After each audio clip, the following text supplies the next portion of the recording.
Have you ever thought about opening your own mobile cart or kiosk business? Maybe the facility you manage could establish new revenue by adding coffee, food, or retail services. Cart King International can be the answer to your needs. Cart King is a North American designer and manufacturer of the finest mobile coffee, food, and retail carts and kiosks. Cart King has been working with clients and corporations across North America for 20 years, providing innovative designs, custom manufacturing, and timely delivery. Carts and kiosks are fun, and so are the dozens of designs on our website. Please visit us today at www.cart-king.com or just call us at 1-877-986-7771 and get your sales rolling.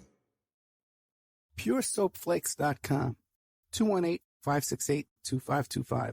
Have you ever heard of Castile Soap?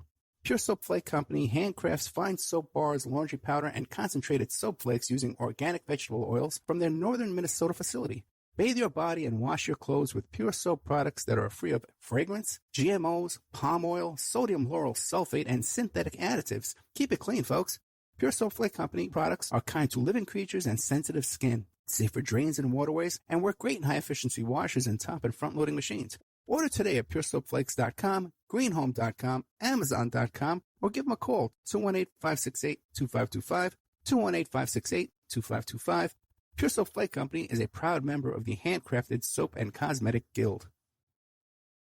Are you ready to change your life, but don't know how to start? Is your stress and worries keeping you awake at night? Have you been battling grief, anxiety, or depression all alone? Have you lost touch with your own sense of being or spirituality? Soul Free Therapies offers professional and affordable live video streaming counseling and coaching services from the comfort of your own home. Sessions offered in English, Spanish, and Portuguese. Go to our website at www.soul-free.com and book your first session today. Hey you, Kaziner. This is your last chance. After this, there is no turning back. Take the blue pill. You wake up in your bed and go back to listening to mundane podcasts that won't challenge your religious beliefs and your so-called truths about reality, the universe, and consciousness. Take the red pill. Subscribe to the Event Horizon podcast, hosted by Mark Anthony Peterson, and he will show you how deep the rabbit hole goes. Event Horizon takes a walk into the paranormal with a splash of conspiracy. It's the podcast that would be born if David Icke and the X-Files had a baby. Subscribe to the Event Horizon podcast by Mark Anthony Peterson on Spreaker, iTunes, Spotify, iHeartRadio, CastBox, Stitcher, or any of your other favorite podcast platforms. Remember, all we are offering is the truth, nothing more. It's the Opperman Report. Join digital forensic investigator and PI Ed Opperman for an in-depth discussion of conspiracy theories, strategy of New World Order resistance, high-profile court cases in the news, and interviews with expert guests and authors on these topics and more. It's the Opperman Report. And now, here is investigator Ed Opperman. What? Okay, welcome to the Opperman Report. I'm your host, private investigator Ed Opperman. You can find me at Opperman Investigations and Digital Forensic Consulting. And if you like today's show, check out OppermanReport.com. We have a member section there. Now, my first guest today is good old Pearse Redmond from Porkins Policy Radio. You can catch his show on Tuesdays from 3 to 5 in the afternoon on Ocelli.com. But then also, too, it goes up on his podcast, Porkins Policy Radio. And also, too, I play him, when I get him, I play him on Spreaker. And I can't put him on YouTube anymore because they started shutting me down over there. But we try to do our best to get a show out there. Oh, I play it, too, on Friday nights, I think, right? Pearse, you know? Right? On like Awake or all those. Yeah, People's Internet Radio in Ireland. Yeah. Right, and all those guys over there in Awake and what's the other one? PSN Public Streaming Network. So, Pearse Redmond, how are you, my friend? I'm doing pretty good, Chuck. Chuck, Jesus, man. No. We were just talking about Chuck, Yeah. and I literally just finished recording my show with Chuck Ocelli. But it's good to be speaking to you, Ed Opperman, and I'm glad you. I know you were busy, getting Victoria off to school and stuff, and I'm glad you made it back in one piece. Yeah, it was a rough week. We were flying standby on some buddy passes, which is a nightmare. I don't know if you've ever done that. Yeah, I haven't done it, but I know people that have. Yeah, it was unbelievable, and they're not nice about it either. yeah, they call it buddy pass. They're not your buddy. Right. Yeah, definitely not. But everything went great. The school is just incredible, and this is an excellent opportunity for us. I can't thank all the listeners enough who stepped up and helped out with the GoFundMe and stuff like that. Believe me, it's going to pay off in the future. So, Pearse Redmond, what were you talking about today on your show? I was talking about Jeffrey Epstein, as I have been the past couple of weeks. This was sort of my show today was sort of meant as like my final kind of live radio show on the Epstein saga for a little while. I have like my bonus podcast that I'm posting for the Patreon subscribers this month will be it's an it's an interview I did a week ago on my friend Aaron Franz's show, The Age of Transitions, talking about Epstein. So there's a little bit more of that, and I assume we will probably be touching on good old Jeffrey Epstein on this show. But that's what I was just sort of talking about that, and kind of talking about the. In part, I wanted to do like a final episode because it's just it's like super draining, and it's difficult, and it takes a lot out of you mentally, preparing for and talking about these topics. But also, I think some of my listeners were getting a little bored of it, so to speak, or they kind of wanted a change. But also, I just I couldn't handle some of the trolls and the sort of experts that have popped up out of the woodwork, trying to tell me about what I'm missing and what I'm getting wrong and how I'm sort of behind when it comes to all the Epstein stuff. So I thought for those reasons I would make today's show my last kind of broadcast on it. But it was a good show all the same. We actually talked a lot about the media side of this, how the media is still, I think, kind of complicit in the cover up of the true scope of these crimes. I had a good friend of the show, Gumby, he goes by Gumby for Christ on Twitter. You might have even seen him and I know he follows your show quite a bit, and really interesting guest, very knowledgeable about the Epstein stuff and the media side of it. So we talked about that. But I'm sure you've been kind of I know you've been covering it a bunch on the show and probably off the show as well. Yeah. I've been getting contacted by a lot of news media outlets and stuff like that. Not as many as you would think. But it's a lot of people, mostly from England, BBC just interviewed me the other day, or last week, I guess it was. And the Sun and the Daily Mail and all those guys. And the Business Insider went to my website and they signed up as a membership to get the Clinton Foundation documents. Now, let's see, where do you want to start? Now, let's get into the whole media situation, the media. What is your impression about how things are being reported? Well, I was... And we talked about this, I think, when he was first arrested. Right.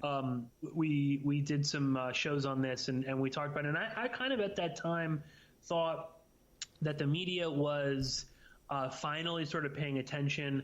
I said when we recorded that I was actually kind of glad that there were so many stories, because even if a lot of them were kind of repeating things that you and I and other people had been saying for many years, both in the mainstream and the alternative media, at least they were kind of getting out there. And then all the same, there were some tidbits that even if there were 10 articles up every day since he was arrested, that were, quote unquote new news. And most of them were kind of a rehashing, but there were still nuggets in there. So I thought, okay, this is all right. And now I'm seeing I'm just seeing like this sort of the active participation of the media in, a disinformation campaign, obviously distracting people. I think that's entirely what the Ghislaine Maxwell, what now appears to be a fake photo of her in Los Angeles at In-N-Out Burger. That obviously some sort of a media, orchestrated media campaign of disinformation. Again, I talked about that on my show today. I mean, just the mere fact that obviously the New York Post knew that this photo was actually probably coming from Maxwell's one of her lawyers. But beyond that, I mean, it didn't take a rocket scientist to figure out that the photo was fake. I mean, there were inside edition. Well, I got some information for you on this because I found out about this sighting of her at In-N-Out Burger before the photo was published. I was on the phone with Dan O'Hanks, coincidentally, talking about something else, and this guy's at the center of freaking everything. Yeah. And he gets at me and says, I got to take this call. And he gets back to me and he says, they just spotted Ghislaine Maxwell at In-N-Out Burger. And I went to the internet and I looked for it, and there was nothing posted about it yet. So it was being talked about and circulated before it was published online. Where was it first published online? Do you know? The New York Post. Really? Yeah. Which is like, I don't know what the kind of games that the Post has been playing. I mean, there's definitely a theme. I mean, the Post had they had that photo. They had the photos of Epstein on the gurney. Yeah, that was weird. So that doesn't mean that like there's some sort of a concerted effort to I don't know, mess with all of us, or that this is part of a larger conspiracy. I mean, I think a lot of that is just that the Post, for whatever reason, is the preferred conduit with which to push certain stories related to Epstein. In the same way that for many years, the Daily Beast seemed to be that conduit, going all the way back to the series of articles that Conchita Sarnoff wrote, right. The big one being where, she was acted as the, an intermediary for Alexander Acosta to kind of spin his own narrative about his time prosecuting or attempting to prosecute Epstein. So I think that's, I don't know, what's funny is that I know you've talked about this as well, Ed, but it really does seem that the media is getting basic facts wrong, and they are, they're contradicting things. I mean, I talked about this a little bit on my show, but we can kind of explore it more because this is a great example. But the New York Times has one of their podcasts is called The Daily, and they interviewed Maria and Annie Farmer. Maria Farmer is worked for Epstein as a sort of like an assistant. And she was an artist in New York. The two Farmer sisters were were interviewed by Vicky Ward back in the day when she was writing that article. They were ready to go on the record, talking about this abuse. But for a variety of reasons, that never really happened. The big one being Graydon Carter, essentially at the editor of Vanity Fair, just he's not going to run that story. Which is a whole other issue, but they were interviewed in this New York Times podcast, and I don't think that again, if you're not super up to date on all this stuff, it might kind of go past you. But for instance, Maria Farmer was sexually assaulted by Epstein and Maxwell at the mansion of Les Wexner in Ohio. And I'm trying to remember the exact date of this. I believe this is 1996. And it's this sexual assault that pushes Maria Farmer to eventually go to the NYPD, talking about this, who referred her to the FBI because this was, they're talking about, traveling over state lines for sexual abuse. I believe that, so that facilitates the FBI being involved, and nothing happens, which is interesting. Wait. Anyway, I think Wexler is an FBI informant. I think Casey Gain came up with some documents that, or someone sent them to me. It's so overwhelming at this point that Wexler has some kind of organized crime ties and was an FBI informant. Well, he definitely has some. He definitely has ties to organized crime. There was a, Whitney Webb, who writes for Mint Press News. She's covered this. I've had her on my show as well, talking about this. She points out the fact that Wexner in Ohio, a lawyer that worked for Wexner, who was basically his, in charge of his money. He was gunned down. His name is Arthur Shapiro, I believe. He was gunned down in broad daylight in a still unsolved mystery, shot point blank in the head.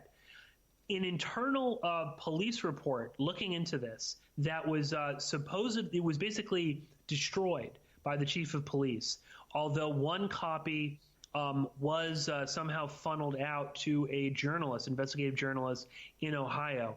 In this, what is basically like a redacted police report, they point out the fact that not only is Les Wexner connected to organized crime figures in Ohio, but that he was probably connected to the murder of his lawyer. And this guy Shapiro was about to testify before like the IRS related to irregularities, presumably with Wexner's finances. And this kind of lines up a bit with, this story that Epstein kind of swoops in to, help Wexner deal with financial problems. And this is referenced in, by many people, a big one being like the James Patterson, John Connolly book, Filthy Rich. They make, they reference, without really saying anything specific, that Wexner had some very bad financial dealings, and Epstein was there to kind of fix them and bring his sort of financial house in order. Now, I don't know. This is speculation, but perhaps that's what this is referring to. His lawyer speaking, to federal authorities about tax evasion or whatever, and he gets bumped off. So the ties, and this is internal Ohio police saying that they believe, they are, fairly certain that Wexner has organized crime ties and that he was tied to the murder of his lawyer, who was about to testify to federal authorities. It's interesting, too. You mentioned how Vicky Ward, these two of the farmer girls, had talked to Vicky Ward and the story was squashed. And it turns out now that Vicky Ward has had an extensive friendship with Maxwell. Yeah, I know. Who actually brought that to my attention for the first time is this Twitter friend of mine, Gumby. He was the first person I saw that had put up some photos. I think these were from events that Tina Brown, the founder of Daily Beast, hosted, where, evidently Maxwell was there with Vicky Ward multiple times. Also, and this is after the fact. I mean, this is not only after she had written about Epstein, but this is after. I believe this is after he went to prison as well. Yeah, certainly when he was being investigated. I had heard from Conchita Sarnoff, who, by the way, you never see now. Where's she? She wrote a book about this. Yeah, right. Why isn't she? Yeah. Yeah, I guess someone blew her cover. I wonder who. Anyway, what do you call it?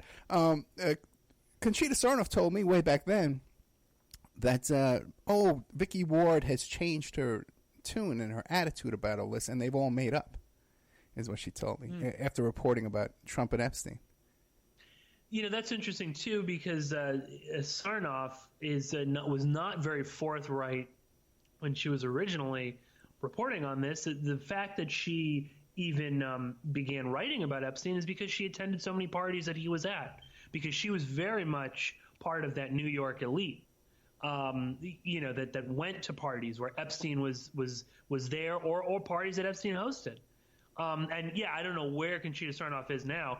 She did like one interview on Fox News, I think just after Epstein was arrested.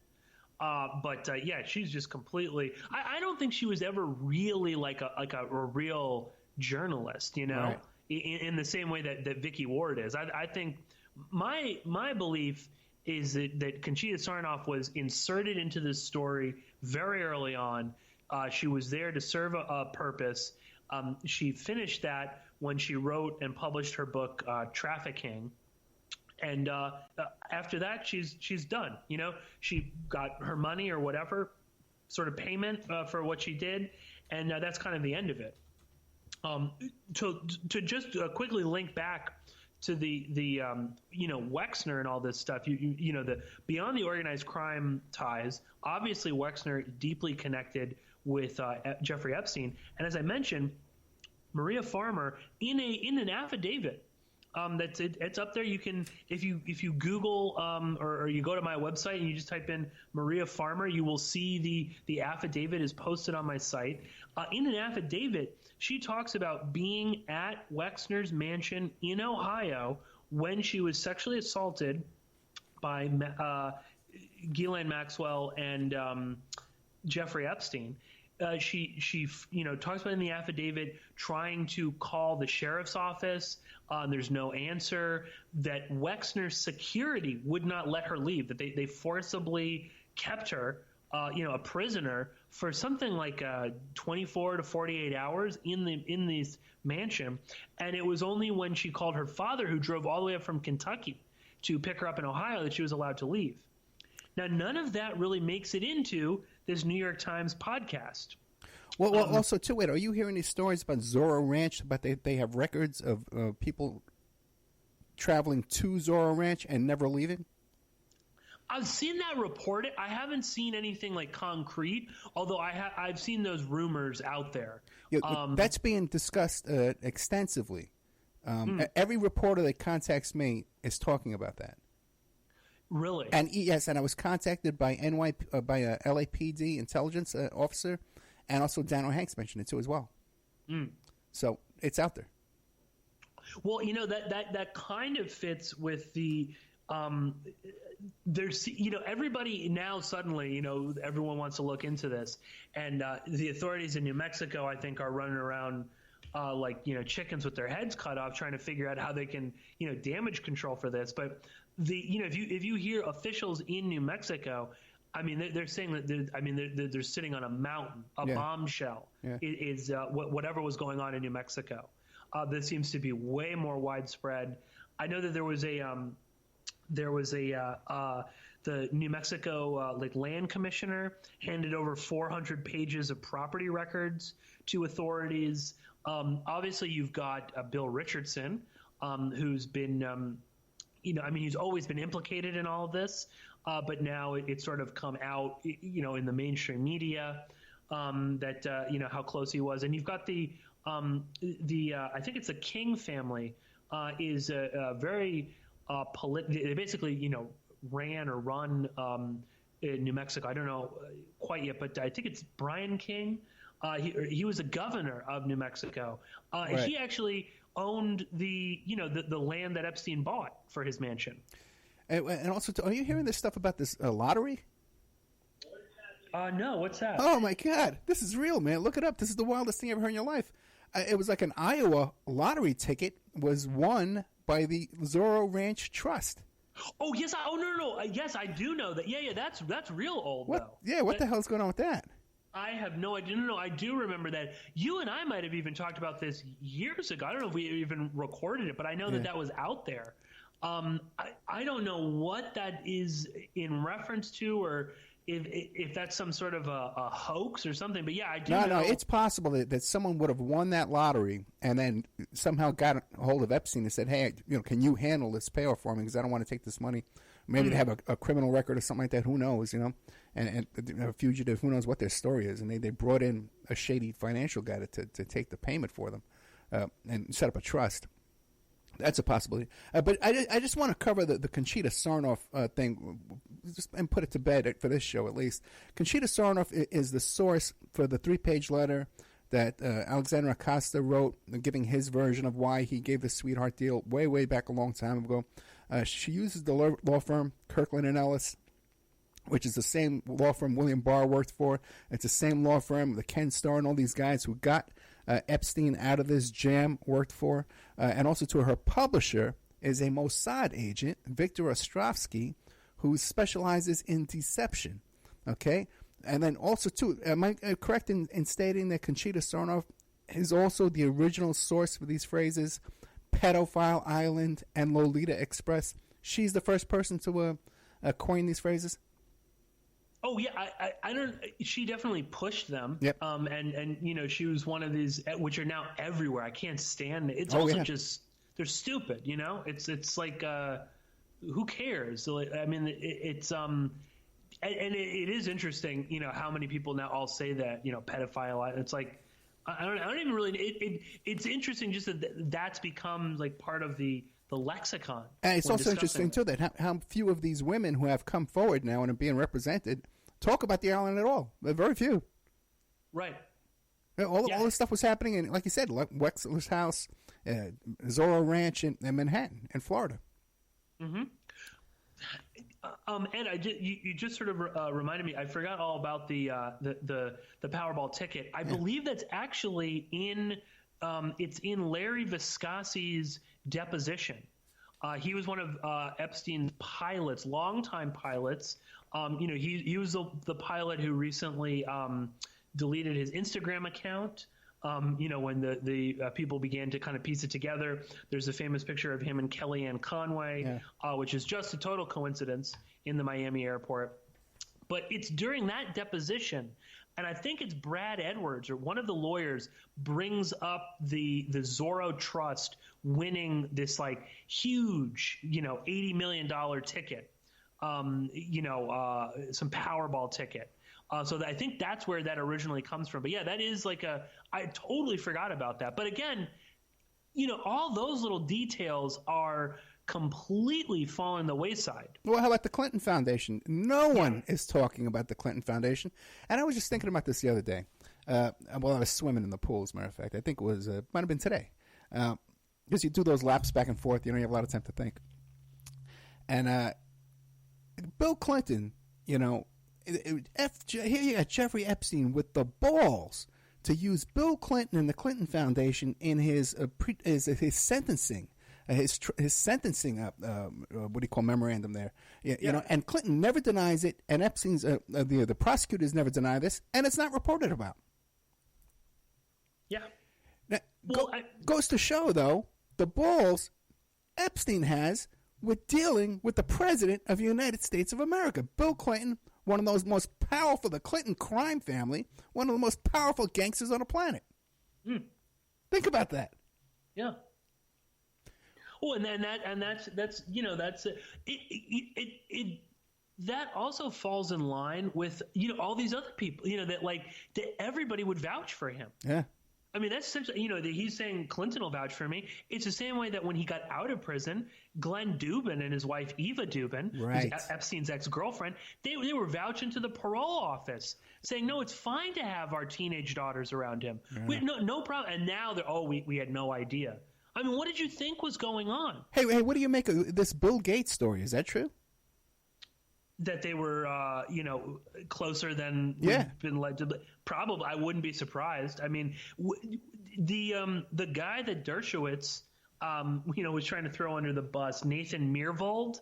Remember, he said, "Oh, that's who Giuffre got confused about who she was forced to have sex with. It wasn't me. It was some other old codger." You know, Myhrvold used to work at Microsoft as well. So I mean, those connections are there. I think that the Bill Gates thing would not shock me at all. It seems as if we're also getting a glimpse into how the power elite view one another when quote unquote mistakes are made. Right. That's how they kind of view all of this. Well, you know, he did his time, and he might have screwed up along the way, but it's okay now. And his money is still green. And if he wants to donate to whatever, you know, Bill Gates is doing in you know, some rural village in West Africa, that's fine. You know, I don't think they really care. No. I think they're just sort of like, to them, it's kind of like, whatever, par for the course, right? It doesn't faze them. People in politics and business have short memories. You know, they're very quick to settle old differences and overlook things. Let's take a commercial break. We're here with Pearse Redmond, from Porkins Policy Review. You can catch him every Tuesday, 3 to 5 on Eastern Time on the Ocelli.com channel, but also, too, on his own website, Porkins Policy Review. And you can catch him on Awake Radio and People's Internet Radio, and also my Spreaker channel. I play it there one night a week, too, as well. I've been kind of loosey-goosey with all that. The night I do it, But when I have a show, if Pearse would remember to send me the shows, man. Yeah, I think that's more on me. Yeah, if I didn't have to go hunt them down and then remember what day he's on, that kind of stuff. Anyway, let's take a commercial break. We'll be back with more of Pearse Redmond, who was on this story 2013, Pearse? I think 2015 was the first time that you and I did something together. 2015 is the first show we did together.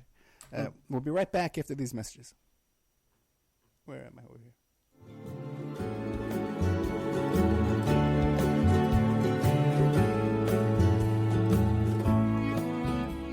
And now a word from our sponsors. PureSoapFlakes.com, 218-568-2525. Have you ever heard of Castile Soap? Pure Soap Flake Company handcrafts fine soap bars, laundry powder, and concentrated soap flakes using organic vegetable oils from their northern Minnesota facility. Bathe your body and wash your clothes with pure soap products that are free of fragrance, GMOs, palm oil, sodium lauryl sulfate, and synthetic additives. Keep it clean, folks. Pure Soap Flake Company products are kind to living creatures and sensitive skin, safe for drains and waterways, and work great in high-efficiency washers and top and front-loading machines. Order today at PureSoapFlakes.com, GreenHome.com, Amazon.com, or give them a call, 218-568-2525, 218-568-2525. Pure Soap Flake Company is a proud member of the Handcrafted Soap and Cosmetic Guild. Have you ever thought about opening your own mobile cart or kiosk business? Maybe the facility you manage could establish new revenue by adding coffee, food, or retail services. Cart King International can be the answer to your needs. Cart King is a North American designer and manufacturer of the finest mobile coffee, food, and retail carts and kiosks. Cart King has been working with clients and corporations across North America for 20 years, providing innovative designs, custom manufacturing, and timely delivery. Carts and kiosks are fun, and so are the dozens of designs on our website. Please visit us today at www.cart-king.com or just call us at 1-877-986-7771 and get your sales rolling. Hey, you, podcast listener. This is your last chance. After this, there is no turning back. Take the blue pill. You wake up in your bed and go back to listening to mundane podcasts that won't challenge your religious beliefs and your so-called truths about reality, the universe, and consciousness. Take the red pill. Subscribe to the Event Horizon podcast, hosted by Mark Anthony Peterson, and he will show you how deep the rabbit hole goes. Event Horizon takes a walk into the paranormal with a splash of conspiracy. It's the podcast that would be born if David Icke and the X-Files had a baby. Subscribe to the Event Horizon podcast by Mark Anthony Peterson on Spreaker, iTunes, Spotify, iHeartRadio, CastBox, Stitcher, or any of your other favorite podcast platforms. Remember, all we are offering is the truth, nothing more. Are you ready to change your life, but don't know how to start? Is your stress and worries keeping you awake at night? Have you been battling grief, anxiety, or depression all alone? Have you lost touch with your own sense of being or spirituality? Soul Free Therapies offers professional and affordable live video streaming counseling and coaching services from the comfort of your own home. Sessions offered in English, Spanish, and Portuguese. Go to our website at www.soul-free.com and book your first session today. It's the Opperman Report. And now, here is investigator Ed Opperman. All right, welcome back. We're here with the great Pearse Redmond from Porkins Policy Review. You can catch him every week, Tuesday at 3 to 5 p.m. Eastern Time. And also, too, I play him also, too, on my Spreaker channel. Keep an eye on the Opera Report Spreaker channel for a Pearse Redmond show. And it goes up on iTunes and iHeart and all that kind of stuff like that, too, as well. So you can always catch it there as well. So, Pearse, let's see. talking off the air. What do you make of Vicky Ward blurting out on MSNBC that what's his name? Epstein was working for Khashoggi, trying to locate stolen funds for him. Now, did she actually did say that on TV? Right? I watched it live. Reported. Oh, okay. Oh, wait a second. Let me tell you. Wait. There was a panel, and who's that guy with the white hair? Chris Wallace? Chris Matthews. Yeah. They're all sitting there, and he's like an ex-cop from D.C. How he got his job becoming a cop. He went to work in the Capitol Hill. That's how the story to be told itself. Okay? And when she blurted that out, she blurted it out. Okay? No one was expecting it, and Chris Matthews' mouth dropped open like he was just shot. I was watching it live. Now, what do you make of that story? I don't know. Vicky Ward, listen, the whole thing, and again, I've kind of defended her over the years. If for nothing else, I mean, she was one of the only people out there writing about Epstein, and she did at least, admit that, she had tried and failed to sort of out him and whatever. But, I'm hesitant to not necessarily believe her. I believe that someone is giving her information. I don't think that she's just getting this willy-nilly. She's the one saying Epstein's intelligence or in the mainstream. And again, it's not that I don't believe that he is connected to the intelligence agencies. And I think it's probably a, combination of CIA, Mossad, MI6, and who knows who else. The Saudis, there seems to be something. He's palling around with MBS. He's got this maybe a fake passport, maybe a real passport. Everyone seems to have forgotten that lists his country of residency as Saudi Arabia, and he had that passport because he was doing so much business in the Middle East. This is in 1987 when he's working with Steve Hoffenberg. That's the first I'm hearing. Have you talked to Hoffenberg? Traveling. I haven't. No. Because he's another one. I know he's feeding information to people. Yeah, he is. Some of them we know. Yeah. And I'm hesitant to believe much of what that guy says. Number one, Epstein. I think it's possible that some people, can be led astray or develop, sexual desires for children later in life, or can those manifest at a different time? I don't believe Epstein is one of those people. I think these things are always there, and I think that he strikes me as a person that is fairly upfront about this. Yeah. So I don't really buy this whole thing that Hoffenberg had no idea. I think the only reason Hoffenberg is bitter is because he went to jail, and Epstein's connections to prosecutors in New York prevented that. The big one being this guy Robert Gold, who Epstein worked with in the mid '80s. So I think Hoffenberg is. I think he's full of it. He's also. Well, no, I'll tell you. Let me give my throw on my. I talked to Hoffenberg, okay, and he's a very intense guy, and he knows stuff. He definitely knows stuff. He knew that the Deutsche Bank dropped Epstein before it was reported in the New York Times, because it was that night he told me, and it wasn't on the internet yet. Also, too, he said he was working with the prosecutors. Now, and also, too, it appears to me very suspicious that every time one of these reporters call me up and the name Hoffenberg comes up, right away they want to distance themselves. Did you know that the BBC wouldn't let me say that I was the PI in the Katie Doe case? Oh, really? Yeah. They said, we just don't want you to mention that because of legal reasons. And I said, what legal reasons? What legal reasons would they have? Well, they just don't want you to say it. I said, all right, okay. You don't want me to say it, I won't say it, And but very interesting, man, what's going on behind the scenes. And the thing is, too, we were talking about this a little bit off the air. These reporters are all running around trying to get new bits of information. It would be so easy for the intelligence agencies to be inserting information into this story and disinformation and all kinds of wild things and just inaccurate information all over the place. It's just, I'm talking to these people. They have no background in this case. They have no experience in it whatsoever. And there's a lot of gossip sections with these guys where they're trying to pick my brain and disparage other people all over the place. No, and I wonder if – I don't know that Hoffenberg is working for some the security services necessarily, but I do believe that Hoffenberg is placing information to certain journalists, and he's got an agenda and he's got a slant to it, and he, I think that I have spoken to probably not nearly as many as you have, Ed, but I have spoken to some journalists in the mainstream have contacted me regarding the Epstein stuff.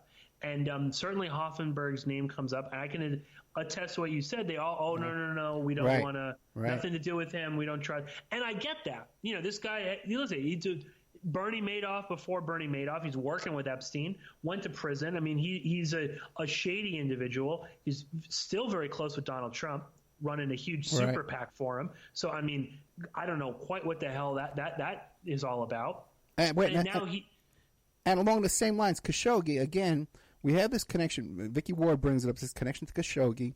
We have the whole thing about the connection between Khashoggi and his nephew, who got chopped up by these guys.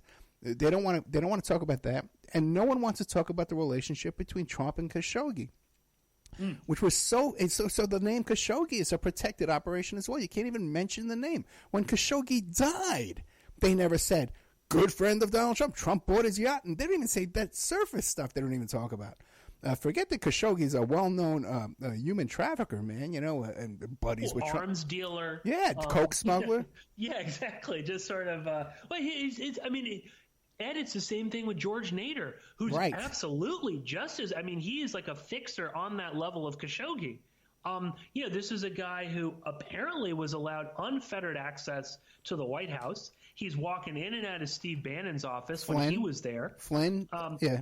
Flynn, same thing. And, lo and behold, I mean, he's, has been abusing, in his case, little boys for decades, since the 1980s.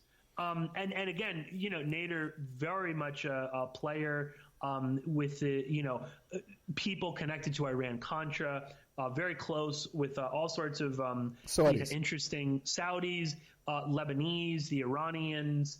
Certainly, he was under the protection of the UAE for some time until he, for whatever reason, flew to New York. To I think it was D.C. is where he was arrested. Which is interesting too. There's something there. I don't quite know what it is, but why Nader flew to the U.S. to get medical treatment, as if he couldn't get it somewhere in Western Europe. But wait a second, he was arrested on his way to Mar-a-Lago. No, but is that true?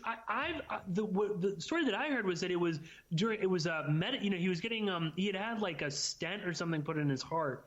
He had to go to the U.S. because the best specialist or heart specialist was somewhere on the East Coast, and that's when he was arrested. Well, this is after he had fled the country. Oh, okay. Maybe that he was on his way to Mar-a-Lago when they seized his phones, and then they found the information. They arrested him later on. We'd have to take a second look at that. But you're saying he was arrested at the D.C. airport? I can't remember, but I believe it was somewhere on the East Coast. I think it was in D.C. But I can't remember if that was maybe the first time he was, because he was arrested in connection with the Russiagate stuff, I guess. Well, I'll tell you this. There would be no reason. I just flew in. I just spent a lot of time at those D.C. airports, man, because they lost our luggage, too. We had to travel. We had to go to Dulles. I went to the Reagan airport. We had to go to Dulles airport. There's no reason to fly into those airports from overseas, either to connect to New York or to Florida. There's no reason whatsoever. So he had to be meeting somebody at the D.C. airport to begin with, too, as well. Well, so, I mean, the story that I remember, and again, this is, why perhaps we should cover Epstein a little less, because we kind of forget about all these other stories going on out there. Some of them not even related to any of this. I mean, we don't know what's going on in the protests in Hong Kong. Just to completely throw a curveball. I mean, the situation in Afghanistan appears to be deteriorating again. But anyway, back to the Nader thing. He was arrested. He was picked up in when he was arrested, and I don't remember if this was because of a tip-off or something like that, but he had all of this child pornography on his phones. I think you and I talked about this on your show when it happened. He then becomes a cooperating witness for Mueller. in the ongoing whatever Russiagate, Mueller investigations, and clearly Nader would be somebody that would know a lot of stuff. Right. But they had him dead to rights on these child pornography charges, and then that comes out that when he was arrested, they had confiscated this stuff. Then suddenly, apparently, Mueller, the FBI, nobody is keeping tabs on this guy, and he just gets on a plane and flies to the UAE, where he's obviously under the protection of the prince. I forget his name. I think it's Salman. He's under the protection of the prince at the UAE, which is where he's been working. And again, his connections with Eric Prince and the stuff they've been doing in the UAE is there. Mm-hmm. Nader might have been one of the intermediaries who set up this, the meeting in the Seychelles with their, facilitated by Eric Prince as well, with Russian officials. Anyway, he's essentially a fugitive. I mean, they don't really deny that. They say, oh, well, he just slipped through our fingers. What a shame. For whatever reason, he has heart surgery. I think it's in Germany, but he's told that he has to return to the United States to see some specialist. That's when he's then picked up again on the child pornography charges. And when he was picked up the second time, they found even more stuff on his phones. And I mean, really, I think, it's graphic stuff. You can read some of the criminal complaints and stuff like that. I think there's an FBI report as well talking about it. Really violent stuff, truly disturbing. But to me, why Nader would return is beyond me, unless he thought, I'm in the clear, I'm protected. And I wonder if there wasn't a similar thing with Epstein. Why he would return when he's already out of the country. He's in Paris. He has the means to stay outside of the U.S. if he wants to, or go down to the Virgin Islands. Nobody was bothering him there. Or he go to Spain. He go to Tangiers in Morocco. Where Virgin Islands, it's part of the United States. We could extradite him from Virgin. We could arrest him in Virgin Islands. I mean, of course, but I mean, nobody was doing anything down there to him. I mean, it would be easier for him to flee from there. But all the same, why even fly back from Paris? I would assume that Epstein, if he was as connected as we're meant to believe, he would have had sources telling him, hey, the SDNY is looking into you. I wondered if Epstein was told, no, you're safe, and that was some sort of a setup. So I wonder if he might have burned too many bridges, at his time. He maybe got too sloppy. He, the obviously everyone makes these, metaphors about Icarus flying too close to the sun. Perhaps he did that. And he had become too much of a nuisance. And I wonder if there's not something like that with the Nader thing. Why George Nader would fly to the U.S. is beyond me, unless he assumed I'm protected. And I wonder if Epstein wasn't a similar thing. And maybe that was part of this. Maybe that was how they would get him there and then arrest him and, I don't know, murder him in jail or push him to commit suicide.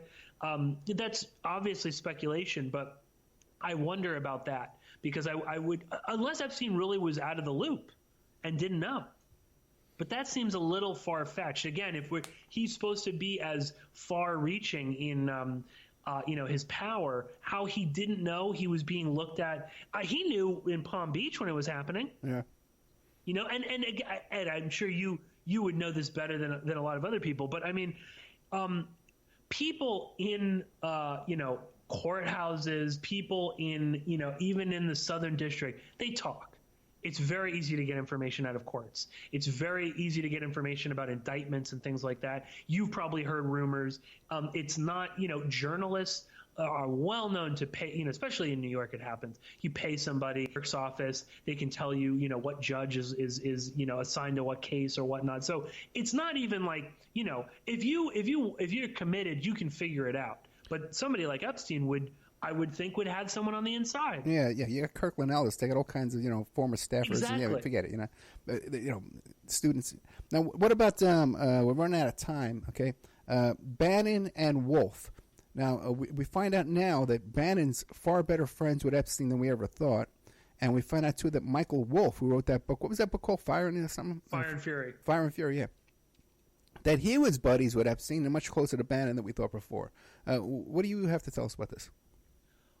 Well, just that what strange bedfellows, right? We know that Steve Bannon was definitely Michael Wolff's source for much of the first Fire and Fury book, and he appears to be the main source for the second Fire and Fury book, which I believe is out, which nobody is talking about. Even though in that, Wolff, and I assume this is either Bannon telling him this or, Epstein using Bannon as an intermediary or something to that effect. But, in the second Fire and Fury book, it talks about what Donald Trump describes as their falling out, which is a shady real estate deal done, behind Epstein's back, where Trump kind of swoops in. It's got Russian, oligarchs. So, it's surprising that the hashtag resistance isn't all over this. But that seems to have just sort of completely fallen aside. And again, why Epstein never turned on Donald Trump is interesting. Wolff, I believe in his book kind of alludes, or some of the reporting on it, that he was going to, but then, he got it. They were investigating him at the same time. I don't really buy that because, Epstein had enough juice in Palm Beach to, even when they were investigating him, he was investigating everybody else as well. Yeah. He's intimidating witnesses. There's rumors that, he had PIs dressing up like detectives going around, interviewing victims to see what they had told the police, things like that. So this guy, that he couldn't go after Donald Trump is a little surprising. So it's interesting that he might have even gone to his grave with some sort of, dirt. And Donald Trump is, we weren't big friends. We had a falling out. That's it. And his claim to fame is he kicked him out of Mar-a-Lago. He didn't go to the police. But the Michael Wolff, Steve Bannon stuff is very fascinating to me. It definitely puts a spin on what is Michael Wolff's agenda? And Wolff and Epstein go way back. I had sort of forgotten about this. This came up on my show today, my guest Gumby talking about this. But there's an older article in New York Magazine called The Fantasist by Philip Weiss from Mondo Weiss. And there's some really good quotes in there. But Michael Wolff appears frequently in that article. He knew Epstein, and they were friends since the 90s.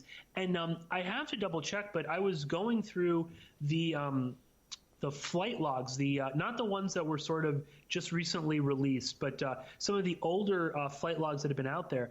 And I'm fairly certain that Michael Wolff's name appears at least once. So again, I think some people are kind of at times can make a big deal about, names in the flights. I don't know if that's that's not proof of something necessarily. And obviously, it's like another thing. There's no secret that Michael Wolff was friends with Epstein. This was I forget. It was in a mainstream outlet. It might have been the Times. Talked about the fact that during this weird time period, a couple years after Epstein was out of prison. I think this is more kind of along the 2014, 15, 16 forward. He went through this sort of like rejuvenation. And he was able, he was getting reinvited along with Maxwell to all of the chic parties in mostly in New York, but to an extent in L.A. as well. And Michael Wolff was going to write sort of like a piece about him, rehabilitating him. So their relationship goes way beyond. I think just me. I don't know. There's something else to it. The fact that Bannon is mixed up in all this, it raises questions. Number one, about the porn and meth house connected to Steve Bannon. Right. And number two, it's even weird that Bannon, he threw Donald Trump under the bus with Epstein. Pointing out that he's like that's weird. Like wait. What he said was, he says, if Ivanka's complaining about Roy Moore, why doesn't she say anything about Trump and that 13-year-old girl? Okay. Yeah. And which is so Bannon believes that story now. And why doesn't Epstein throw Trump under the bus? Well, if Trump had paid off victims that were also victims of both Trump and Epstein, it would not benefit Epstein to bring that up. And we also have Trump, because I heard I did an interview where the guy tells me that Epstein's plane was refurbished as a sex dungeon on the plane, like somehow this sex was going on the plane. But you have Trump doing the same thing. I was never on the plane. I was never on the island. They want everybody looking at the plane and the island. But we're out of time, Pearse, Redmond. So real quick, in a couple of minutes, what do you want to leave us with? How can people find you? Your Twitter handle and all that stuff? Well, I would just leave people with, I know that some of the stuff that Ed and I were talking about is a little kind of inside baseball, and it might be kind of overwhelming, but, there's a lot to this. I would just say there's a lot to this that Ed and I have covered over the years that doesn't get a lot of reporting. We've fallen back into the kind of the sensationalist aspect of all of this. But I think we need a little bit of time to really kind of parse through this. Right. Everyone wants to make the final judgment. Epstein he's a Mossad agent. End of story. He's this. End of story. He's just a pedophile. End of story. It's not that. There's a lot more. There's a lot more nuance to it. And unfortunately, much of the mainstream media, I think, is now actively working to either push people into only looking at certain angles or to simply rewrite history, where they're getting facts wrong, they're leaving out crucial bits of information, or they're simply whitewashing certain individuals connected to him. So I think people need to kind of pay more attention to that, but at the same time, take a break from all of this. Because you don't need to spend your entire, all of your waking moments looking into Jeffrey Epstein. And also, we're missing a lot of the other stuff going on in the world around us, some of which is connected to this. Like I said, with George Nader, or even, Steve Bannon, connected with Epstein, he's popping up, supporting some of the questionable protesters in Hong Kong. So, there's a world outside of all of this that we might be missing. And if people want to, learn more about all of that, they can go to PorkinsPolicyReview.com. That's my main website. And you can listen in live every Tuesday from 3 to 5 p.m. Eastern at Ocelli.com. And if you want to support me, you can go to Patreon.com/Pearse Redmond. Hey, Pearse, thank you so much, man. All right, keep in touch. Thank you, Ed.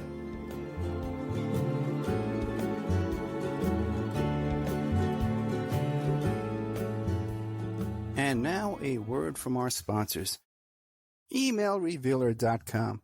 People ask me all the time, hey, Ed, are you still a private investigator? I sure am. Go to EmailRevealer.com. We handle adoption investigations, infidelity investigations, where you give us your spouse's email address. We trace it back to online dating websites, catch them cheating online. Email tracing, locate or identify somebody from as little as an anonymous email address. Someone owe you money? Back child support? We can find that deadbeat. Locate his hidden assets. Locate his hidden bank accounts. Find his current place of employment, and even assist you in obtaining a judgment and recover that judgment for you. EmailRevealer.com. Digital forensics, computer forensics, cell phone forensics, recover deleted text messages. Create a report that you can use in court. EmailRevealer.com. 800-572-9762. OppermanReport.com.